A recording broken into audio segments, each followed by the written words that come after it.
अस्सलाम वालेकुम फ्रेंड्स, क्या हाल है आपकी। उम्मीद है ठीक ठाक हैं। मैं बिल्कुल भी ठीक नहीं हूँ, आप लोगों को मेरी आवाज़ से लग रहा होगा।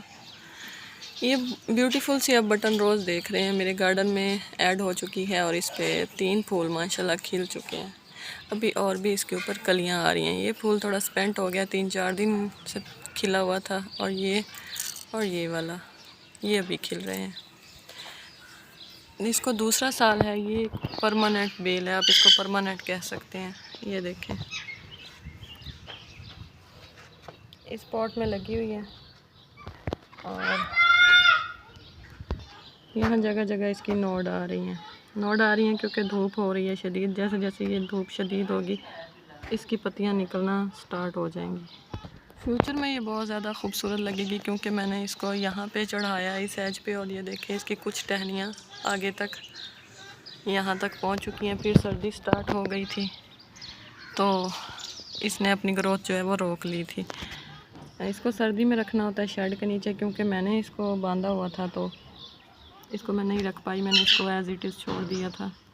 फिर मैंने इसको आगे से ना थोड़ी थोड़ी कर दी थी प्रूनिंग। और 2-3 दिन बाद पहले मैंने देखा है यहाँ पे इसकी फ्लावरिंग हो रही थी, लेकिन तब तक मेरा गला इतना बंद हो चुका था कि मेरी आवाज़ नहीं निकल रही थी। तो अभी आप देखें, इसकी जो केयर है वो मैं आज आपको बता रही हूँ। सिंपल सी इसकी केयर है।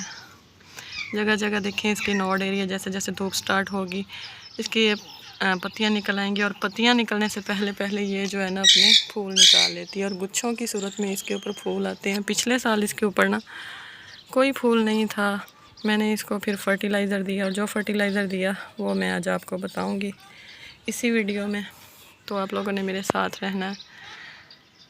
और इस साल माशाल्लाह ये देखें, यहाँ पे इसके फूल बहुत ज़बरदस्त खिल रहे हैं।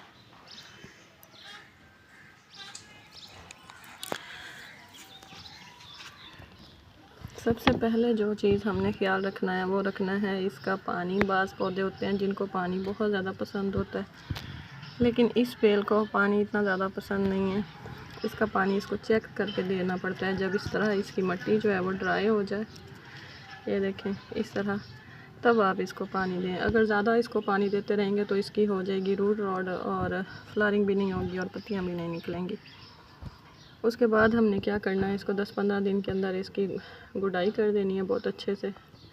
इसको गुडाई वाली ज़मीन जो है वो बड़ी पसंद है। और सबसे मज़े की बात ये है कि इसके ऊपर कोई पेस्ट जो है वो अटैक नहीं करता, ना मिलीबग, ना एफर्ट, ना वाइट फ्लाई, कोई भी इसके ऊपर जो है वो हमला नहीं करता। अगर कोई बर्ड इसके ऊपर हमला, कोई इंसेक्ट इसके ऊपर हमला करता भी है तो वो बहुत जल्दी ख़त्म खुद ब खुद हो जाता है। तो आप इसको लो केयर जो प्लांट है ना, आप वो इसको मान सकते हैं। मैंने इसको बहुत छोटा सा, मतलब इतना सा एक लाई थी टहनी की सूरत में, और 2 सालों में ही माशाल्लाह इसकी मैंने आपको ग्रोथ दिखाई है। ऊपर तक ये चढ़ चुका है। आपने इसको आराम से जिस जगह चढ़ाना है बस इसको वो वहाँ पे रख दें। लेकिन ये ख़ुद ब खुद इसकी पकड़ नहीं है कि ये ख़ुद ब खुद जैसे हमारी रेलवे क्रीपर और दूसरी वाइन्स चढ़ती हैं ये चढ़ जाएगी, ऐसे नहीं चढ़ती। इसको थोड़ी थोड़ी जगह जगह पे ना रस्सियों के साथ बांध के, तो फिर इसको जहाँ जिस जगह हमने चढ़ाना है वहाँ इसको चढ़ा देंगे। अब बात कर लेती हूँ इसके फर्टिलाइज़र की। तो मैंने इसको जो है, जो मैं अपना वेजिटेबल एक टी, आपको कंपोस्ट टी बताई थी वेजिटेबल के लीफ के साथ, किचन वेस्ट जो मेरा है उसकी जो टी बना के मैं डालती हूँ अपने प्लांट्स को, मैंने सिर्फ इसको वही दिया। मैंने और कुछ नहीं दिया। मैं आपको बताऊँ कि मैंने ये दिया वो दिया, मैंने कुछ नहीं दिया। मैंने सिर्फ वही टी जो है वो इसमें वक्तन फ़वक्तन डालती रहती हूँ। जैसे अब मैं इसको पानी डालूँगी शाम के टाइम पे, तो वही वाली टी जो है वो मैं इसको डालूँगी। तो आप भी जो भी किचन का वेस्ट निकलता है ना, उसको उसकी टी बनाएं। अगर आपको टी नहीं बनानी आती तो आप मेरी वीडियो जो है वो देख लीजिएगा। लिंक आप लोगों की आसानी के लिए डिस्क्रिप्शन में दे दूँगी।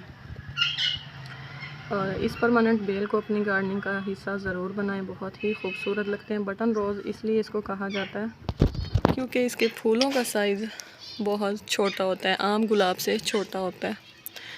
और ये वाइट कलर में है और रेड कलर में भी होती है और मुख्तलिफ इसके कलर होते हैं, लेकिन मेरे पास ये वाइट है इसलिए इसको बटन रोज़ कहा जाता है। ये देखें, फूल पहले आए हैं, पत्तियाँ इसकी बाद में आ रही हैं। और शाइनी से इसके लीफ होते हैं। जो न्यू लीफ निकलेंगे ना वो शाइनी शाइनी होंगे। जगह जगह इसकी है नोड्स के ऊपर स्प्राउटिंग। तो आप भी बटन रोज़ को लेके आएँ और इसकी फ्लावरिंग को पूरी गर्मियाँ इंजॉय करें। गुच्छों की शक्ल में ये देती है फूल, और सबसे बड़ी मज़े की बात, ना कोई केयर मांगती है और ना ही किसी हमें कीड़े मकोड़े से इसको बचाना पड़ता है। तो जनाब, कैसी लगी आपको मेरी वीडियो? तो दुआ में मुझे याद रखें, मेरी सेहत के लिए दुआ कीजिए। खुश रहें, आबाद रहें। नेक्स्ट वीडियो में मिलूँगी, इजाज़त दें, अल्लाह हाफ़िज़।